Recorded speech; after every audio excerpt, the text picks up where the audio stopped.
요한일서 4장 7절에서 11절 말씀입니다. 사랑하는 자들아, 우리가 서로 사랑하자. 사랑은 하나님께 속한 것이니 사랑하는 자마다 하나님으로부터 나서 하나님을 알고, 사랑하지 아니하는 자는 하나님을 알지 못하나니 이는 하나님은 사랑이심이라. 하나님의 사랑이 우리에게 이렇게 나타난 바 되었으니 하나님이 자기의 독생자를 세상에 보내심은 그로 말미암아 우리를 살리려 하심이라. 사랑은 여기 있으니 우리가 하나님을 사랑한 것이 아니요 하나님이 우리를 사랑하사 우리의 죄를 속하기 위하여 화목제물로 그 아들을 보내셨습니다. 사랑하는 자들아, 하나님이 같이 우리를 사랑하셨은즉 우리도 서로 사랑하는 것이 마땅하도다. 아멘. 할렐루야. 오늘도 좋은 날입니다. 요한일서 4장 7절에서 11절 말씀 묵상입니다. 내게 사랑을 주소서라는 제목으로 말씀을 나누도록 하겠습니다. 사도 요한은 오늘 본문에서 사랑이 내 안에 있는가 없는가가 구원받은 것의 증표라고 말합니다. 사랑하지 아니하는 자는 하나님을 알지 못하니 이는 하나님은 사랑이심이라. 그런 점에서 진정한 구원의 역사는 단순히 예수 믿는 사람이 많아지는 것이 아닙니다. 우리 교회 교인 수가 얼마나 많이 늘었는가를 통해 부흥이 일어나고 교회가 복을 받았다고 생각한다면 뭔가 잘못된 것입니다. 정말 이 교회가 주님이 함께하는 교회요, 예수님의 교회라는 증거는 사랑의 역사입니다. 우리 교회가 사랑으로 소문난 교회가 되면 진짜 부흥이 일어난 것입니다. 우리 개인도 마찬가지입니다. 우리가 사랑으로 소문났다면 우리는 정말 예수를 믿는 것입니다. 그러나 사랑으로 소문난 것이 아니라면 아직도 예수를 믿었다고 장담하기가 어렵습니다. 12절은 말합니다. 우리가 서로 사랑하면 하나님이 우리 안에 거하시고 라고 말씀합니다. 우리가 서로 사랑할 때야 비로소 우리 교회 안에 하나님이 계신다는 것입니다. 반대로 교회 안에서 성도들 간에 서로 사랑하지 않으면 실상은 구원받은 것도 아니고 하나님도 없는 교회가 되는 것입니다. 그러나 문제는 사랑하라는 것은 명령으로 되는 일은 아닙니다. 목회자가 서로 사랑하자 해서 사랑이 되는 게 아닙니다. 사랑하겠다고 다짐했다 해서 사랑이 된다면 얼마나 좋겠습니까? 사랑은 하나님이 우리 가운데 강력하게 역사하실 때 일어나는 일입니다. 내가 노력한다고 되는 것이 아니라는 것입니다. 나는 전혀 사랑할 수 없는 사람인데 사랑하는 사람이 되는 것, 이것이 사랑의 부흥입니다. 1907년 한국 교회 안에서도 사랑의 부흥이 일어났습니다. 선교사 요나단 고우포스의 책에 이런 일화가 있습니다. 그때 당시 두 집 살림하던 남자들이 많았습니다. 그런데 대봉이 일어나면서 두 집 살림하던 남자들이 자기 생활을 정리하고 본부인에게로 돌아가는 화합하는 일이 도처에서 일어났다고 합니다. 어떤 하인이 주인의 돈을 훔쳤다고 공개적으로 고백했고 주인이 그 하인을 사랑으로 용서하는 일이 교회 안에서 일어났습니다. 시어머니가 며느리를 구박하고 며느리는 시어머니를 미워했던 것을 고백하고 서로 용서하고 회개하는 일이 일어났습니다. 어떤 부인은 예배 중에 하나님의 강력한 임재로 인해 자신이 남편 몰래 간음죄를 졌다라고 고백하면서 통곡했습니다. 그러자 남편이 아내 앞으로 가서 무릎을 꿇고 기도하고는 아내를 용서하겠다고 끌어안았습니다. 이처럼 사랑이 부흥입니다. 하나님께서 강력하게 역사하시면 부흥이 일어나고 그 다음에 사랑 부흥도 함께 따라오는 것입니다. 성령을 체험하고 방언도 하고 예언도 하고 여러 가지 기사와 이적이 일어날 때 그것이 진짜 하나님이 하신 일인지 알 수 있는 것은 그 은사를 보고 아는 것이 절대로 아닙니다. 그곳에 사랑이 있는가를 보고 분별하는 것입니다. 16절은 말합니다. 하나님은 사랑이시라. 사랑 안에 거하는 자는 하나님 안에 거하고 하나님도 그의 안에 거하시느니라. 그 사람이 사랑의 사람이 되었다면 그것은 정말 성령님의 역사입니다. 그렇다면 하나님이 요구하시는 사랑이 무엇입니까? 9절에서 10절입니다.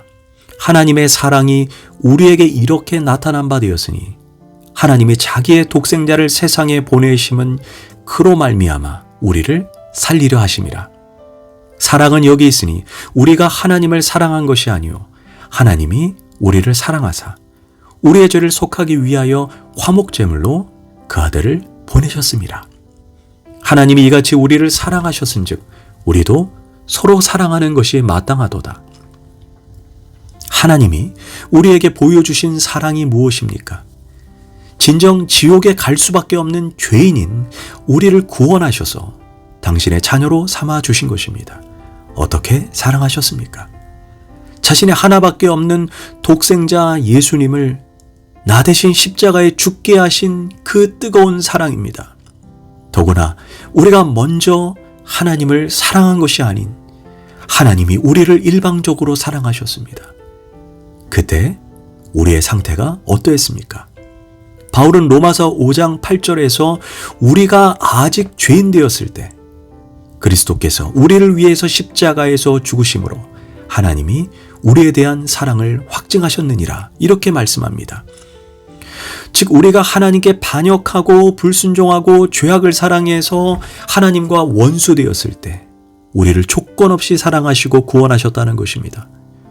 고로 우리가 이런 사랑을 받았기에 우리도 원수를 사랑하고 정말 용서할 수 없는 사람도 조건 없이 용서하고 사랑해야 한다는 것입니다. 왜냐? 내가 그런 사랑을 값없이 받았으니까 그래야 한다는 것입니다. 그런데 우리가 예수를 믿어도 이런 사랑을 못하고 있다면 이유는 단 한 가지입니다. 자신이 그러한 사랑을 받았다는 것을 모르거나 아직도 그런 뜨거운 하나님의 사랑을 체험하지 못했기 때문입니다. 사실 하나님의 뜨거운 사랑을 받은 사람이라면 주변 사람들도 다 알게 됩니다. 그 사람 속에서 드러나는 하나님의 사랑 때문에 저 사람이 진짜 예수님을 믿는구나. 저 사람 속에 하나님의 사랑이 불같이 임했구나. 이렇게 알게 되는 것입니다. 그런데 왜 나는 그 하나님의 조건 없는 사랑을 받았음에도 불구하고 그런 하나님의 사랑을 하지 못하는 걸까요?